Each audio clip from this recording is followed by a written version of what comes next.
Two Impact Wrestling stars are set to appear on AEW DYNAMITE on TBS next week. We have an update on the IInspiration after they announced their hiatus from professional wrestling, an Impact champion possibly injured at the most recent set of Impact Wrestling television tapings, and the first opponent for Josh Alexander's newly won Impact World Championship has been revealed. All this and more in today's Impact Wrestling news.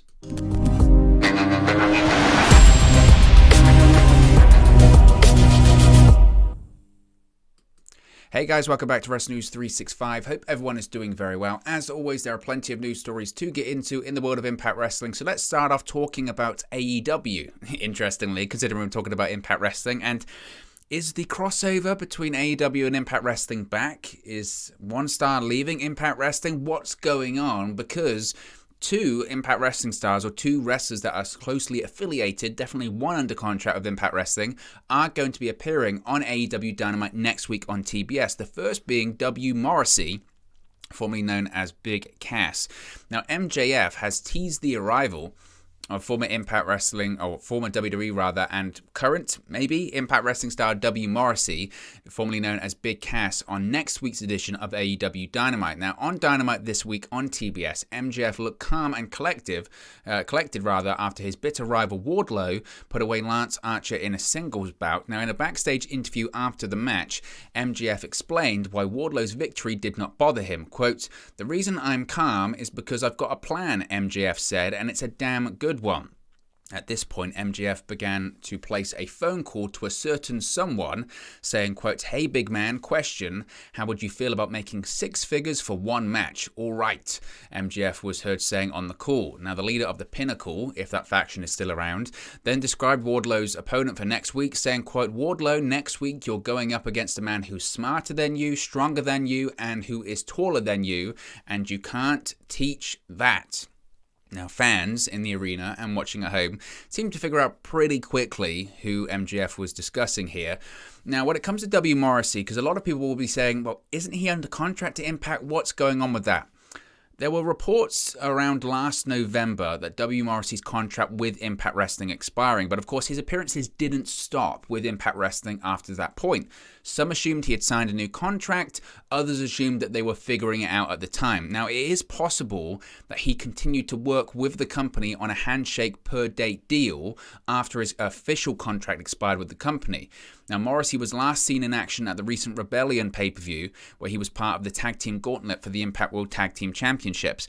I would think that it's probably what some of these reports are speculating. We've spoken so many times here on this channel when we talk about Impact Wrestling about how loose they are with contracts. And I don't mean that in a bad way. I actually mean that in a really good way. Because of their flexibility, maybe that's a better way to discuss it. Because of their flexibility when it comes to contracts with their talent, they're more than happy for talents to work Impact Wrestling TV tapings on no contract whatsoever. Just, yeah, let's work on a handshake per date deal. Let's work on a per taping deal. We just want you to be on our product. We want you to be on our television. And if you really like it here, we can discuss contracts later on. If you don't like it here, then there's no, or a better offer comes up. We're happy for you to go too. Now, W. Morrissey, he came in, of course, it was the Rebellion pay-per-view last year. And then his original contract was to around, I believe it was Bound for Glory, he said at the time. And then I think he agreed a bit of an extension after Bound for Glory.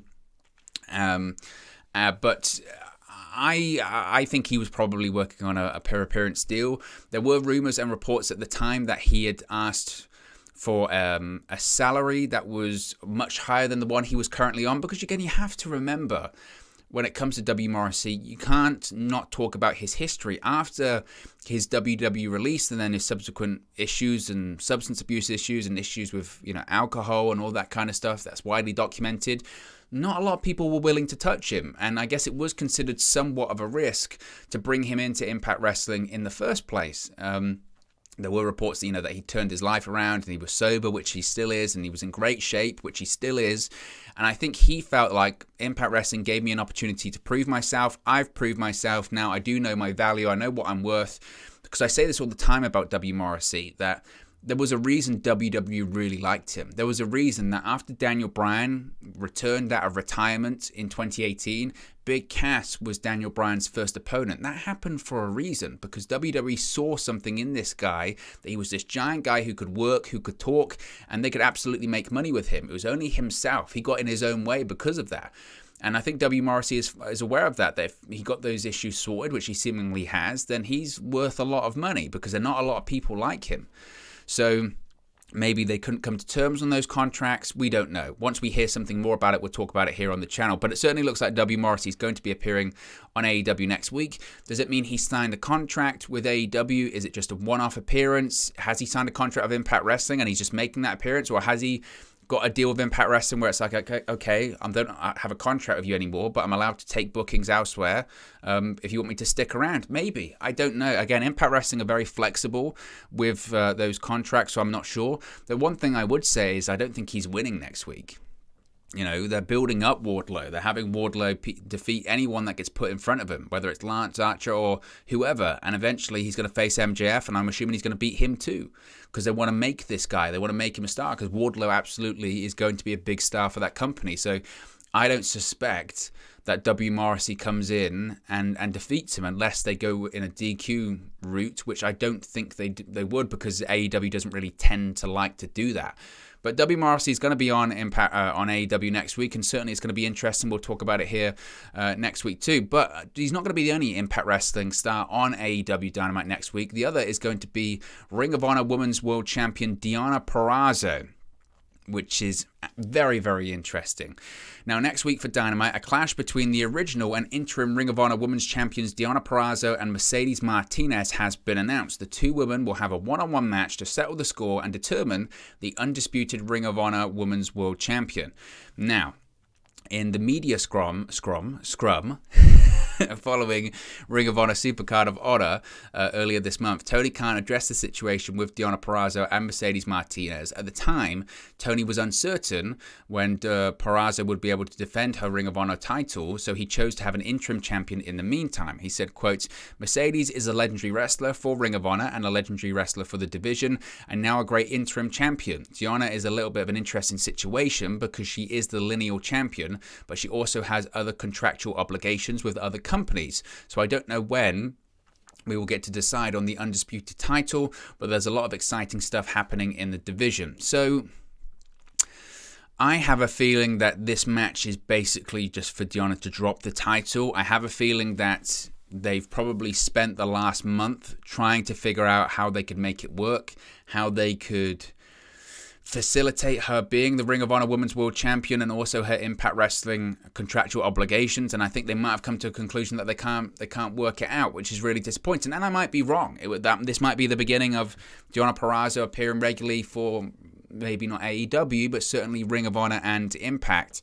As far as I'm aware, Deonna Purrazzo is still under contract to Impact Wrestling. I think she signed a 2-year deal after Slammiversary in 2020. I'm not sure when, and I don't know if she's had it extended. I believe it is, but she still is under contract, certainly, to Impact Wrestling. And maybe they've sort of come to the situation of, yeah, we were going to do the interim champion with Mercedes Martinez because we know that she signed to a Ring of Honor AEW contract. We would have wanted it to be Deonna Purrazzo, but that couldn't work out. Maybe they had plans for Deonna Purrazzo to drop the Ring of Honor Women's World Championship to Mercedes Martinez at Supercard of Honor, but that couldn't happen because she was working later that night on Multiverse of Matches. So I think it's likely that Deonna Purrazzo drops the championship, which is ironic considering she just dropped the AAA Women's Championship, and she likely here is going to drop the Ring of Honor Women's World Championship. But if she does win next week and defeats that interim champion, then obviously that says way more Deonna Purrazzo appearances on AEW and Ring of Honor going forward. So I don't think Impact certainly would stand in her way. Impact Wrestling don't stand in anyone's ways when it comes to getting extra bookings, extra exposure, more money. They just don't do that. It might just be a case of, feasibly it's not working. But what I am glad is throughout that entire AEW and Impact Wrestling working relationship that happened last year, we just didn't see any female crossover, which was so disappointing. Yeah, we saw Thunder Rosa appear at Slammiversary, but we didn't see enough of it. And Deonna Purrazzo was definitely someone I wanted to see on the AEW side of things because I wanted to see more Impact stars actually appear in AEW because I felt that was the better way to get the rub. So I'm really glad to see that, but As I mentioned, I'm not sure if Deonna Purrazzo is going to be leaving as the Ring of Honor Women's World Champion next week. Let's talk about the IInspiration briefly. Of course, this was a big story earlier on in the week. The IInspiration have announced that they are indefinitely stepping away from in-ring action. The news was shared by the tag team and Impact Wrestling in a joint statement earlier this week. They said, quote, "We want to first thank Scott D'Amore and the entire Impact family," the IInspiration said in a statement. "We've had such an amazing experience working with the incredible Impact staff and roster. We will cherish these Impact memories forever. We are excited to start a new chapter in our lives and explore other opportunities that may come our way." Now, the IInspiration, the former Iconics, made their Impact Wrestling debut at the Bound for Glory pay-per-view last October. They defeated Decay's Havoc and Rosemary that same night to win the Impact Knockouts Tag Team Championships. They held the Knockouts Tag Team titles until the Sacrifice pay-per-view in March and were dethroned by The Influence. Their final appearance for Impact was at the Countdown to Rebellion pre-show this past Saturday, where they lost a Knockouts Tag Team title rematch to The Influence. They didn't appear at the Impact TV tapings the following day. Scott D'Amore, Impact Wrestling Executive Vice President, said, quote, "The IInspiration have been a great part of Impact's knockout roster and wonderful to work with. Cassie and Jesse are incredibly talented performers. Everyone at Impact wishes them every success in the future." So I think people were somewhat surprised by this. I think I was too, to be honest with you, because they'd only just come in October and they'd waited so long because for such a long period of time, they weren't able to have any paying jobs after their release from WWE because of the backlog when it came to the pandemic and getting green cards and work visas. There was a lot of concern about some of these talents from outside of the United States about getting green cards after their WWE release, and the Iconics were no different. And I think there was a lot of, certainly from my point of view, there was a lot of excitement and a lot of intrigue about them coming into Impact because there were rumors about them possibly going to AEW or Impact, and the best place definitely was Impact because of the Knockouts Tag Team Championships, which they won immediately. Do I think their run was a success? I mean, it's too short to say. I think the Knockouts Tag Team division does need a bit more work right now because I think it needs more tag teams. And I don't think any company has really perfected that women's tag team division. And to be honest, it's very simple. You just need tag teams. You need constant tag teams, more than 2 or 3. And that's what you need. And I think that I would certainly still say it's better than WWE's women's tag team division because that's a joke right now, frankly. But it was a surprise, this announcement by the IInspiration. But the only thing I can think of, and this is pure speculation on my part here, that when they came in initially to Impact Wrestling in October, Impact Wrestling was still taping once a month. They would have their pay-per-views and then they would have television tapings the day after, maybe 1 or 2 days. So realistically, they were taping 3 days out of the month. It was a very light schedule.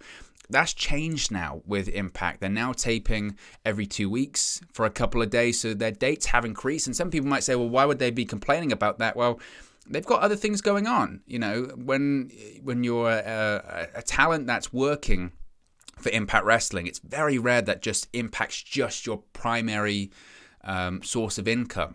There will be other dates, there'll be other ventures, there'll be whatever. And maybe there's this increased scheduling and all this kind of stuff. They've just realized, actually, you know what? It might not be worth, we just can't commit to that kind of time, maybe. And maybe the fact that they have got their green cards and all that kind of stuff, now they're going to go in a different direction. And I'm sure they'll be back eventually into pro wrestling. But it was certainly a surprise to see that announcement be made earlier this week. Speaking of the Knockouts division in Impact Wrestling, Tasha Steelz may have suffered an injury. Now, Impact Wrestling Knockouts World Champion Tasha Steelz was reportedly hurt during a scary moment at Sunday's Impact TV tapings in Poughkeepsie. The incident occurred while Steelz and Savannah Evans were teaming against the Decay's Havoc and Rosemary, according to PW Insider. Steelz apparently landed wrong during a spot and was said to be, quote, out of it after that.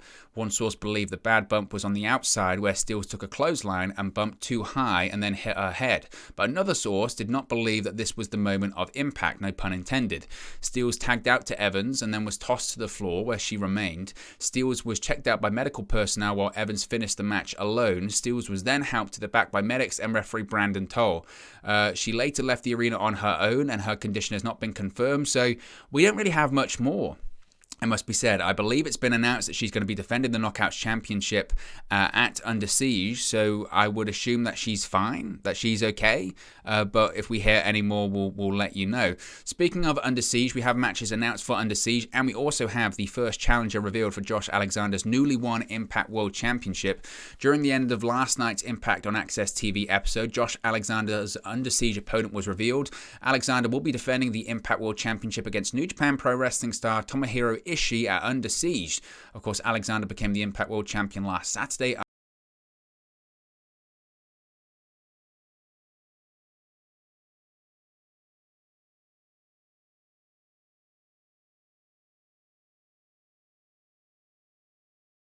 Division title reign last year was a taste of things to come, where he just had banger after banger after banger after banger. He was having all different kinds of matches. He was having fantastic matches, and I don't think this Impact World Championship reign is going to be any different. I think he's going to have a hard-hitting, physical match against Tomohiro Ishii at Under Siege, and I'm very excited for it. Other matches announced for Under Siege were the Impact World Tag Team Championship match between Violent by Design and the Briscoes, who look to be a regular in Impact Wrestling going forward. And we have a rematch from Rebellion as Taya Valkyrie, where defends her newly won AAA Rena de Arenas Championship against Deonna Purrazzo. We also have the Bullet Club facing off against Honor No More. And as I mentioned, that Knockouts Championship match between Tasha Steelz and Havoc. But anyway, guys, let me know your thoughts on today's Impact Wrestling news in the comment section below. Be sure to like and subscribe to Wrestle News 365, and I'll speak to you again very, very soon. Hey guys, thank you for watching, listening, streaming, or however you come across this video today. Be sure to click on the video on the right there to watch our next video, or click the bottom there to subscribe, or the bottom right hand corner. Thank you very much, and I'll speak to you again very soon.